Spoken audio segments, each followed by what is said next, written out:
Force को हम खत्म करते हैं, then we will move on to pressure, और इस चैप्टर को यहीं पर ही एंड करते हैं।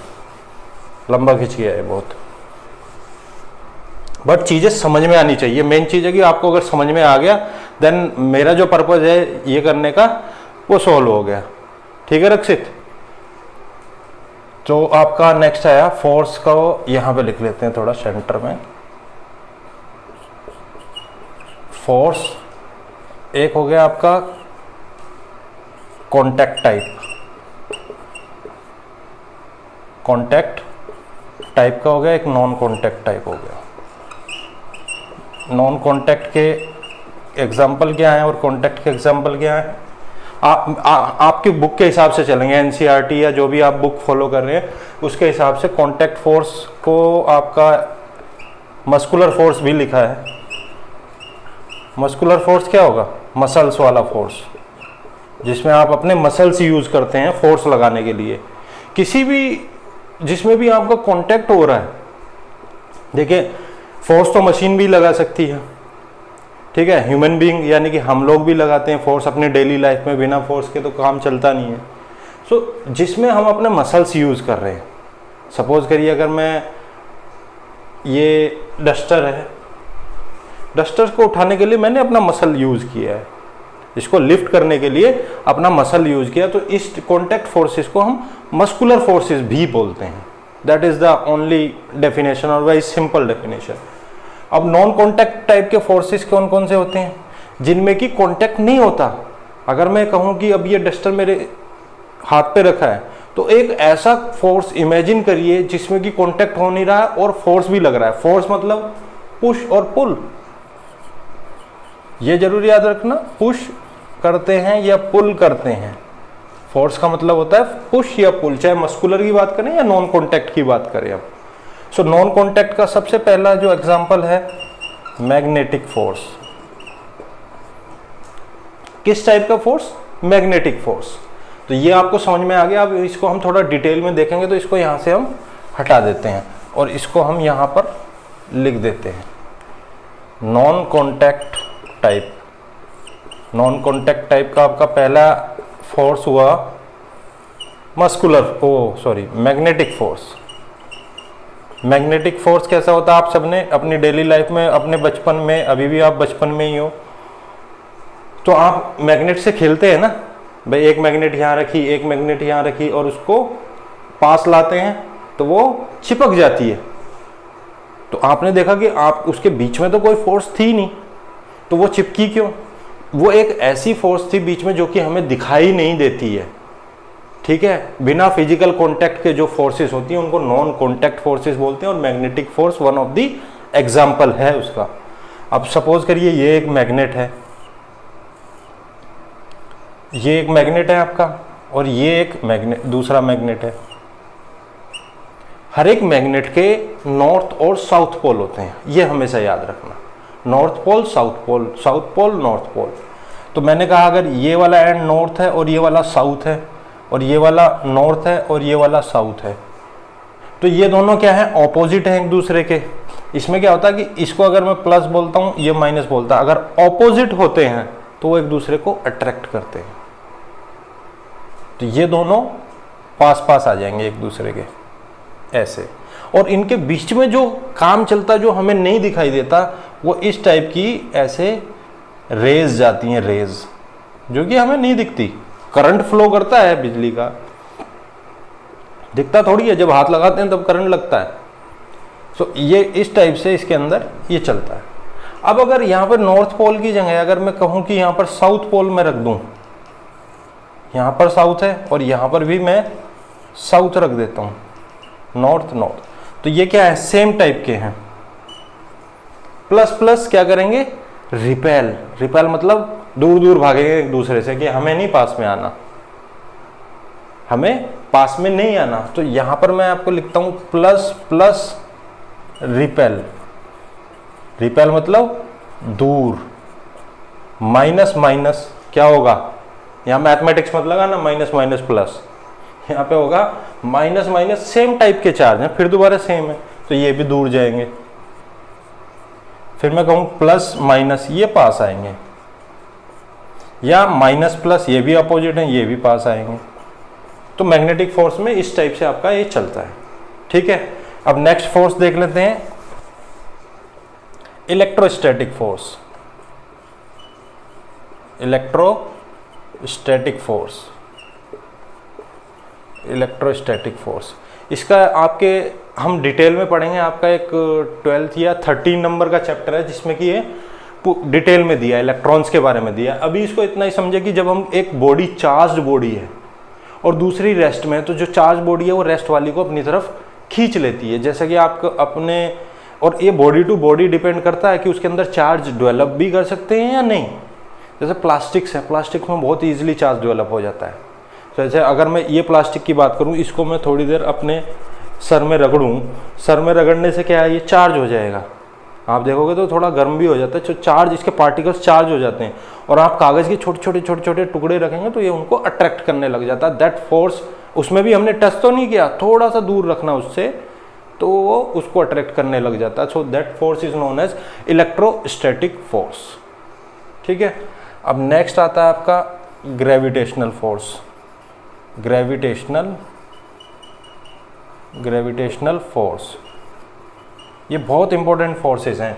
इसका मैं इतना नहीं बोलता, पर ये आपको पूरा 12th का जो फिजिक्स है, 12th क्लास का फिजिक्स इसी के ऊपर बेस्ड है। और 11th क्लास में फिजिक्स में आप यही पढ़ेंगे अगर आप साइंस स्ट्रीम में जाएंगे। 11th फिजिक्स, 12th फिजिक्स, तो ये ज़्यादा आपके डिटेल में तो है नहीं, बस सिंपल आपको ये समझना है कि होता क्या है। अब ग्रेविटेशनल फोर्स की अगर मैं बात करता हूँ, हम यहाँ पर खड़े हैं, ठीक है, क्यों खड़े हैं, ये अर्थ है, अर्थ के ऊपर हम खड़े हैं, अर्थ पे एक ग्रेविटी है और उस ग्रेविटी की वैल्यू भी है 9.8 मीटर पर सेकेंड स्क्वायर। ये सब मेज़र किया गया है, ऐसे नहीं ये मेजरमेंट हुआ है। सो ग्रेविटेशनल फोर्स की हेल्प से अब आप ऑब्जर्व करते हैं कि अब मैं इसको अगर ऊपर से नीचे छोड़ता हूँ, मतलब ऊपर से नीचे नहीं छोड़ रहा, मैं केवल छोड़ रहा हूँ, तो ये नीचे की तरफ ही आ रहा है। सेब पेड़ से टूट रहा है, कोई भी फल टूट रहा है, आम टूट रहा है, सेब टूट रहा है, केला टूट रहा है, वो सब नीचे की तरफ ही आके क्यों गिरते हैं? क्योंकि हमारी अर्थ में एक फोर्स ऑफ अट्रैक्शन है। अट्रैक्शन, अट्रैक्ट करता है, रिपेल नहीं करता। यहाँ पे पॉजिटिव निगेटिव वाला चक्कर नहीं है। अर्थ हमेशा अट्रैक्ट करेगी, जो भी कुछ है सबको अपने अंदर समा लेती है। ठीक है, तो उसके अंदर एक फोर्स को माना गया कि उसके अंदर एक फोर्स है, that force is known as gravitational force. और इस फोर्स को भी जो हमारे साइंटिस्ट हैं न्यूटन, उन्होंने इसका इजाद किया था। न्यूटन्स लॉ ऑफ ग्रेविटेशन आप आगे चल के पढ़ेंगे। न्यूटन्स लॉ ऑफ ग्रेविटेशन बहुत ही अच्छा एक लॉ इन्होंने बनाया था। तो ग्रेविटेशनल फोर्स क्या हुआ, ये आपको समझ में आ गया। इसकी जो वैल्यू है अर्थ पे इतना लेते हैं हम। अगर और किसी ग्रह पे जाएंगे, प्लेनेट पे जाएंगे, जैसे मंगल है या और दूसरे प्लेनेट पे जाएंगे, तो वहाँ पर ग्रेविटी की वैल्यू थोड़ी सी कम है कंपेयर टू दिस। ये जितना कम होगा उतना ही हमें स्टेबल होने में प्रॉब्लम होगी। ये क्या है बेसिकली, यूनिट क्या है आपका, एक्सेलरेशन का यूनिट है। इसको जी लिखें या ए लिखें, इसका कहने का मतलब ये है कि जो हमारी अर्थ है इस एक्सेलरेशन से एक्सेलरेट भी कर रही है। ठीक है, तो ये आपका हो गया ग्रेविटेशनल फोर्स। अब नेक्स्ट मूव करते हैं। अगर इसमें आपको और थोड़ा सा पढ़ना है, क्योंकि आपके सिलेबस में नहीं है, अगर आप जानना चाहते हैं तो आप मुझे कमेंट करके बताना, मैं इसके ऊपर आपका 15-20 मिनट का एक वीडियो बना दूंगा। ठीक है, अब नेक्स्ट क्या है आपके, नेक्स्ट टॉपिक है आपका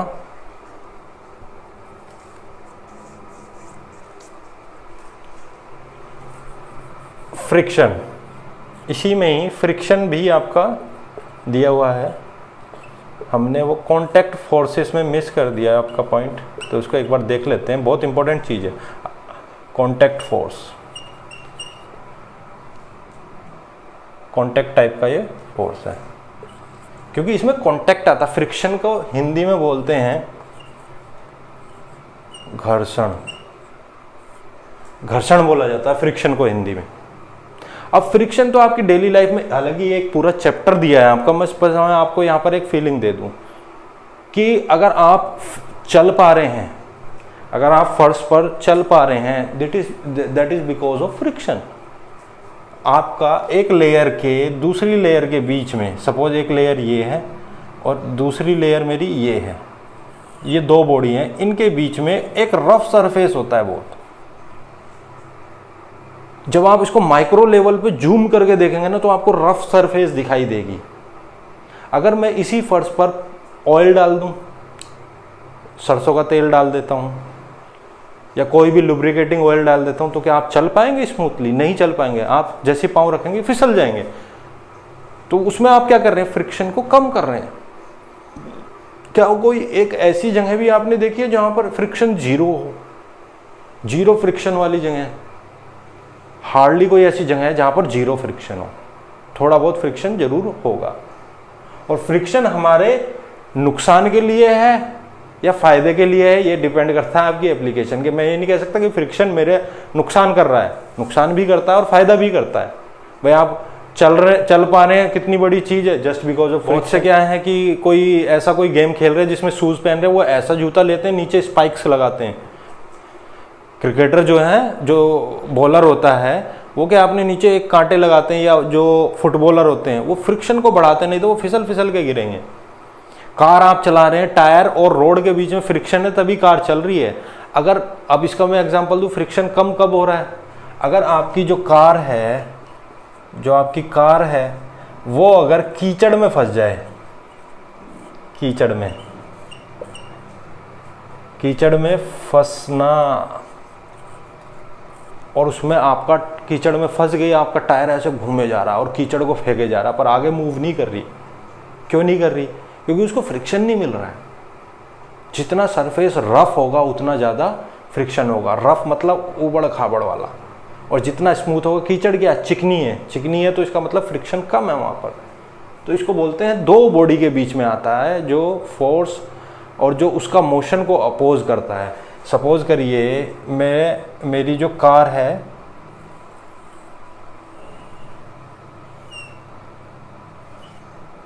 ये मेरी कार है,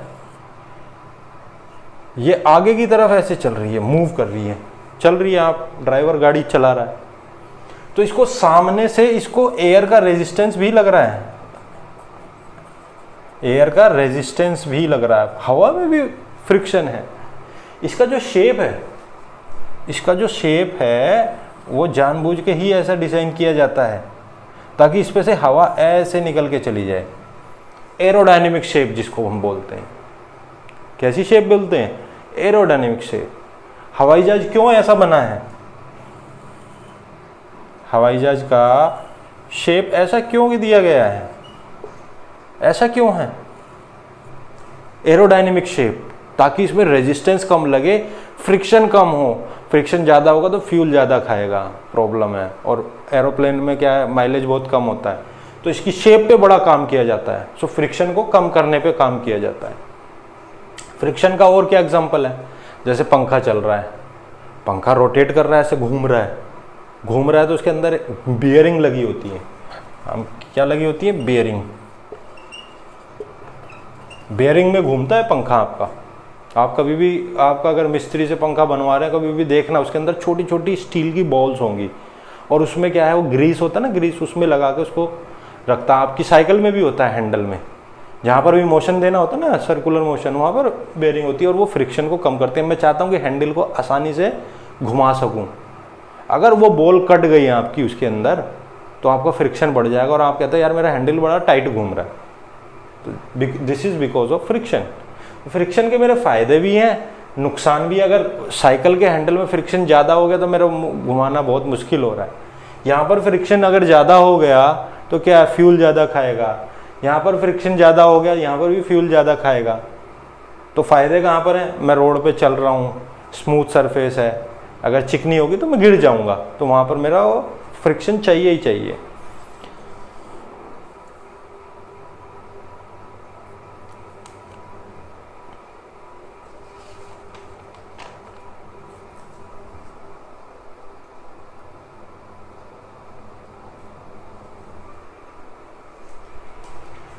तो यहाँ पर आपका फ्रिक्शन भी फिनिश हुआ। इसको डिटेल में हम नेक्स्ट चैप्टर में पढ़ लेंगे बहुत आसानी से, वहाँ पर पूरे पूरे हम इसके एग्जाम्पल देंगे।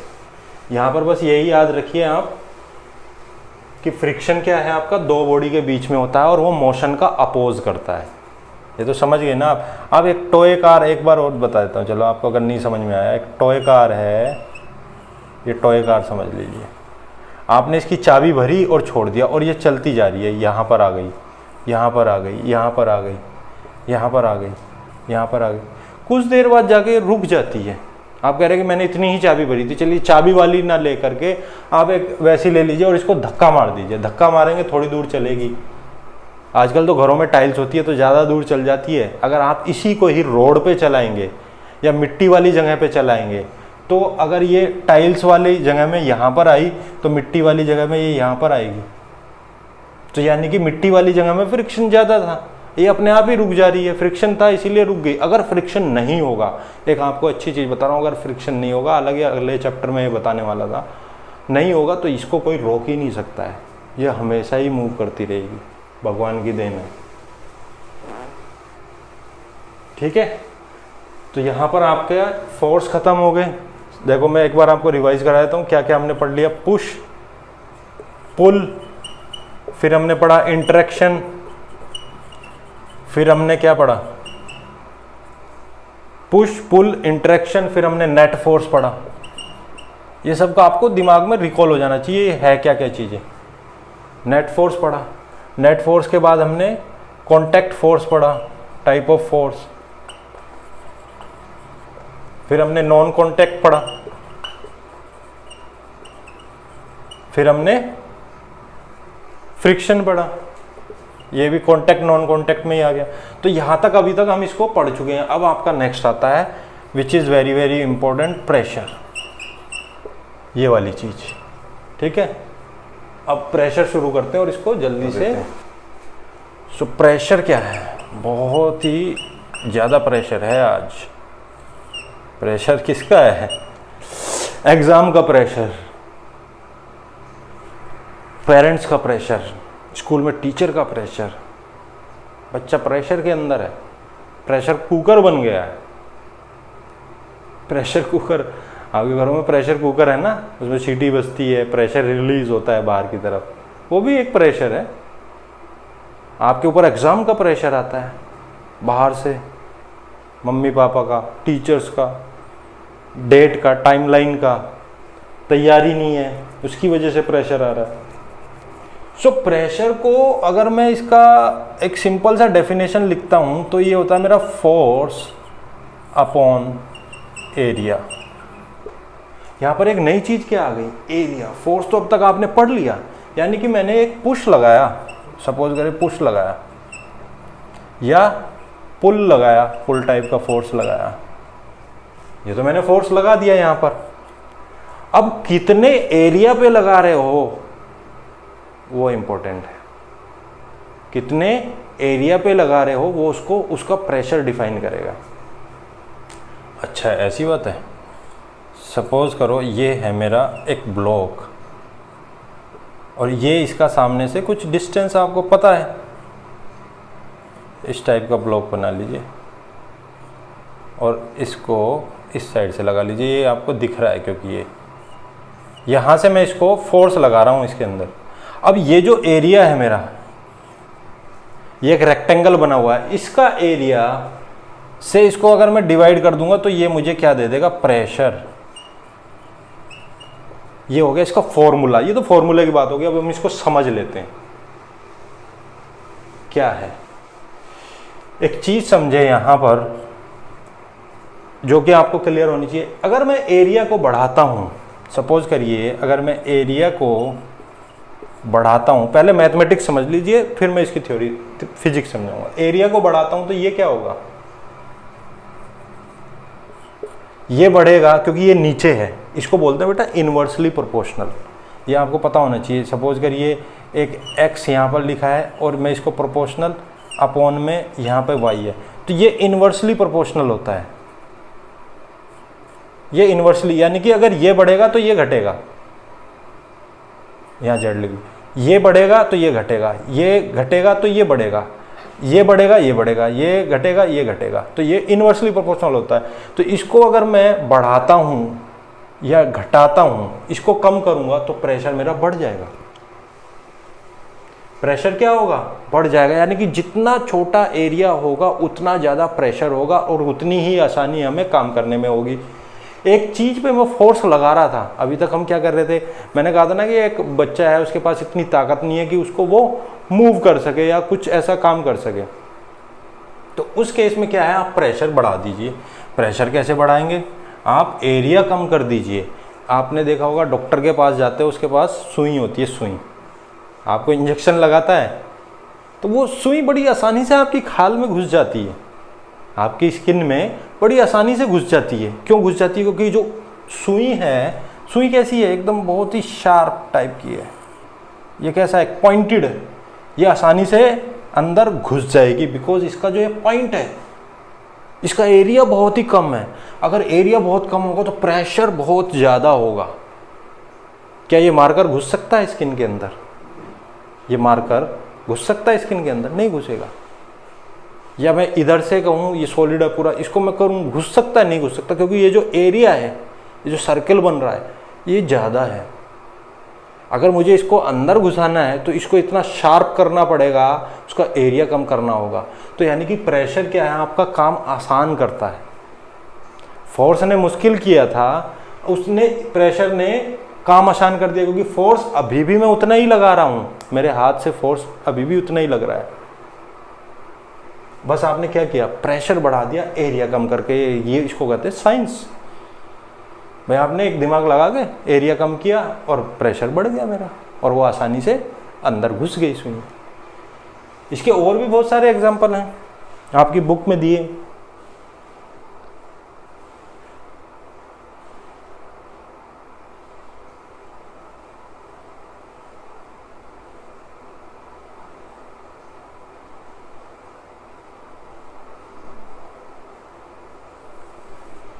आपका एक एग्जाम्पल दिया है, आपकी बुक में दिया है, जैसे नेल है, जो कील होती है। कील कैसी होती है आपकी? इस टाइप की है, आगे से शार्प होती है। अब अगर मैं इसको, ये एक वुडन का ब्लॉक है, सपोज कर लीजिए, लकड़ी का एक फट्टा है, आप ऊपर से इसको हैमर से मार रहे हैं यहाँ से, और इसको अंदर घुसाने की कोशिश कर रहे हैं, तो ये घुस जाएगी, क्योंकि इसका शार्प है आगे से। आगे से कैसी है? शार्प है, तो आसानी से घुस जाएगी। अगर मैंने सपोज करिए इस एक दूसरी नेल लिया और उसका जो सामने से ऐसा बना दिया, रेक्टेंगुलर टाइप का बना दिया, तो क्या आसानी से घुस जाए? बहुत ज़्यादा है सामने से, तो इसका प्रेशर क्या होगा? कम होगा। इसमें प्रेशर ज़्यादा होगा, तो ये आसानी से घुस जाएगी। दोनों में फोर्स सेम लगा रहे हैं, सेम आदमी है, सेम हैमर है, तो प्रेशर ने क्या किया यहाँ पर? ये काम कर दिया। तो आप इस पे ये ध्यान रखिए, ये दिमाग में रखिए, पर इसको कभी मत भूल जाना, ये फॉर्मूले को। ये जनवर काम आएगा आपका, आगे जितना भी पढ़ेंगे ना, सब जगह ये काम आएगा। ठीक है? तो प्रेशर का मेन एप्लीकेशन कहाँ पर है, जो आपने देख लिया अभी कि भाई हमने प्रेशर बढ़ा दिया। अब अगर मैं लिक्विड की, ये तो मैंने सॉलिड की बात करी, ये किस में था? सॉलिड। लिक्विड और गैसेस में भी होता है क्या प्रेशर? बिल्कुल होता है।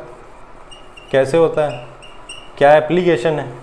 फॉर्मूला सेम रहेगा इसका, ये तो एक जनरल फॉर्मूला बन गया ना, ये चेंज नहीं होने वाला। Force upon area. हमें सपोज करिए कि आपकी ये एक बोतल है,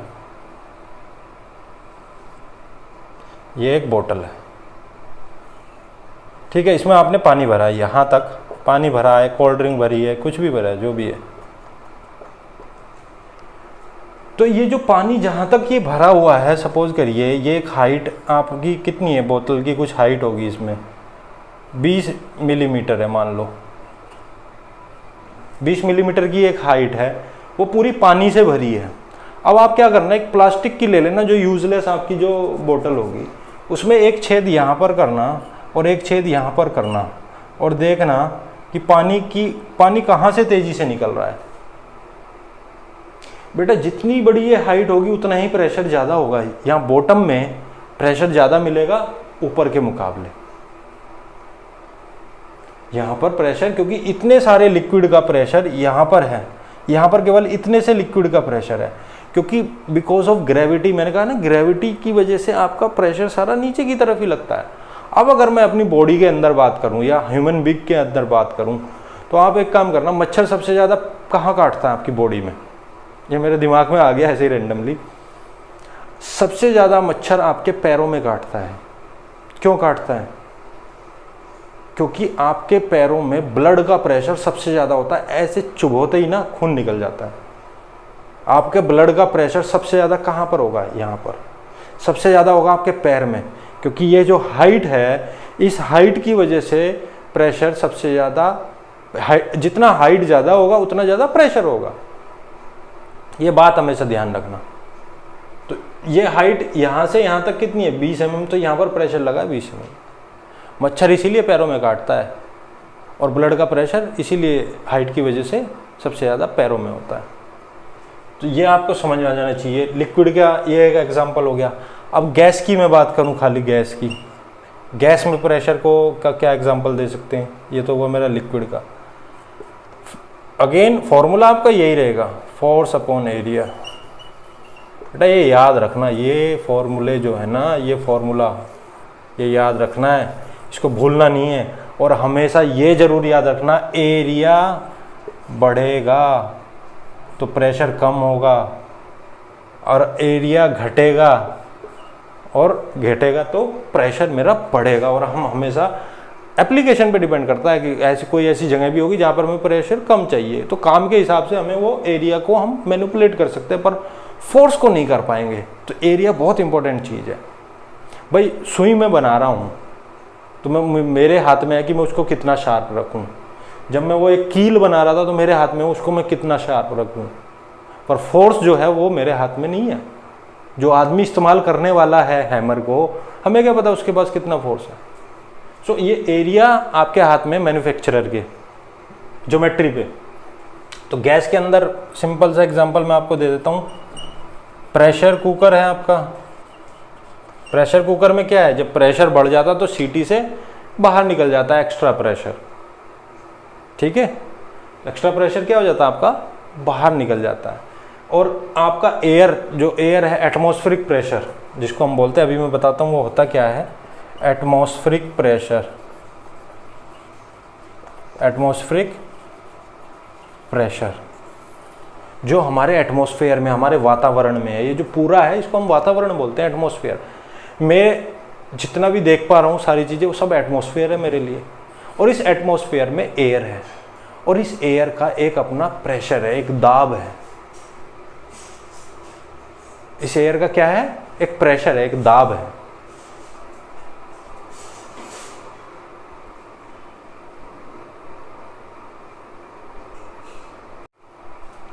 तो जब आपने इसके अंदर प्रेशर भर दिया था, हमें ताकत इसीलिए लगानी पड़ी क्योंकि हम एयर से ज़्यादा प्रेशर इसमें भरना चाहते हैं। नहीं तो हमें ताकत नहीं लगानी पड़ती। मैं बैलून को खोलता और हवा उसमें घुस जाती, नहीं घुस सकती, क्योंकि सारी जगह सेम ही प्रेशर है। यानी कि आपको कुछ ऐसा करना पड़ेगा एक्स्ट्रा कि इसके अंदर हवा भर जाए। तो आपने एक्स्ट्रा प्रेशर इसमें भर दिया। अब इसके अंदर प्रेशर ज़्यादा है, यहाँ पर कम है। यहाँ पर क्या है, ज़्यादा प्रेशर है, यहाँ पर कम है। तो ज़्यादा से कम की तरफ को जाना चाहेगा। तो जैसे ही आप इसको खोलेंगे, यहाँ से खोलेंगे, तो ये हवा बाहर की तरफ भागेगी, ज़्यादा से कम की तरफ। तो जैसे ये ज़्यादा से कम की तरफ जाएगी तो ये क्या है, आप उसको फील भी करेंगे, ये भागेगा इधर को। तो क्या होगा, ये एयर के रेस्पेक्ट में यहाँ पर प्रेशर बहुत ज़्यादा है। ठीक है, ये समझ में आ गया आपको एटमॉस्फेरिक प्रेशर। तो ये होता है आपका एटमॉस्फेरिक प्रेशर, उसके रेस्पेक्ट में हम सारी चीज़ें करते हैं। और इस एटमॉस्फेरिक प्रेशर की वैल्यू क्या है, आपको पता है क्या? इसकी वैल्यू है 101.325 किलो पास्कल। यहाँ पर हम यूनिट भूल गए बताना। यूनिट हालांकि आपके सिलेबस में नहीं है, बट मैं फिर भी बता देता हूँ। फोर्स की यूनिट है न्यूटन, और एरिया की यूनिट क्या होती है, मीटर स्क्वायर। न्यूटन पर मीटर स्क्वायर को पास्कल भी बोलते हैं, पास्कल लॉ। एक पास्कल एक साइंटिस्ट था, उसने एक पास्कल लॉ दिया था प्रेशर से रिलेटेड। उसने कहा था कि अगर लिक्विड है तो उसका हर एक पॉइंट पे सेम प्रेशर होगा, वो आप आगे पढ़ेंगे। तो अभी मैं आपको बता दूं कि इसकी जो यूनिट है वो पास्कल है। यहाँ किलो पास्कल लिखा, किलो का मतलब होता है बेटा 1000, या इसको हटा दीजिए, या इसको खाली पास्कल लिख लीजिए, या आपके लिए मैं इसको ऐसे ही लिख देता हूँ, ज़्यादा कन्फ्यूजन नहीं होगी। तो ये इतना प्रेशर है, आप सोच के देखिए कितना प्रेशर है, इतना। और ये मेज़र कहाँ पे किया जाता है, ये एक रेस्पेक्ट में चलता है सी लेवल के, सी लेवल, क्योंकि हाइट के हिसाब से बेटा प्रेशर घटता बढ़ता रहता है। अगर आप ज़्यादा हाइट पे जाएंगे, ऊपर की तरफ जाएंगे, तो वहाँ प्रेशर कम होगा नीचे के मुकाबले। क्यों होता है, अब आप देखिए, जब आप यहाँ से चिप्स के पैकेट है ना, आप सपोज करिए नैनीताल ले जाइए, हाई ऑल्टीट्यूड पे ऊपर की तरफ जा रहे हैं आप, तो जो चिप्स का पैकेट जिस कंपनी ने बनाया, सपोज वो दिल्ली में है, तो उसने उसी हिसाब से उसके अंदर प्रेशर भरा, ठीक है ना। जब आप हाई ऑल्टीट्यूड पे गए तो वहाँ एटमॉस्फेरिक प्रेशर था मेरा कम, एटमॉस्फेरिक प्रेशर वहाँ पर क्या था, कम, और यहाँ पर था ज़्यादा, तो उसने ज़्यादा के हिसाब से भरा। तो जब आप हाई ऑल्टीट्यूड पे चले जाते हैं, वहाँ पर एटमॉस्फेरिक प्रेशर कम होता, तो आपका क्या होगा, चिप्स का पैकेट फूल जाता है। उसके अंदर क्या है, चिप्स का पैकेट क्या है, वो फूल जाता है, क्योंकि अंदर का जो प्रेशर है वो विद रिस्पेक्ट टू बाहर का प्रेशर है, जैसे कि मैंने आपको यहाँ बताया था। यहाँ पर फूला क्यों ये गुब्बारा, क्योंकि मैंने इसके इस एयर के रेस्पेक्ट में मैंने दिल्ली में फुलाया, ये मैंने दिल्ली में फुलाया, और बाहर इतना एटमॉस्फेरिक प्रेशर था, तो इतना इसके अंदर मैंने भर दिया। जब इसी बैलून को मैं ऊपर लेके जाऊंगा तो ये और फूल जाएगा, क्योंकि वहां पर जो ये एटमॉस्फेरिक प्रेशर है ये कम है।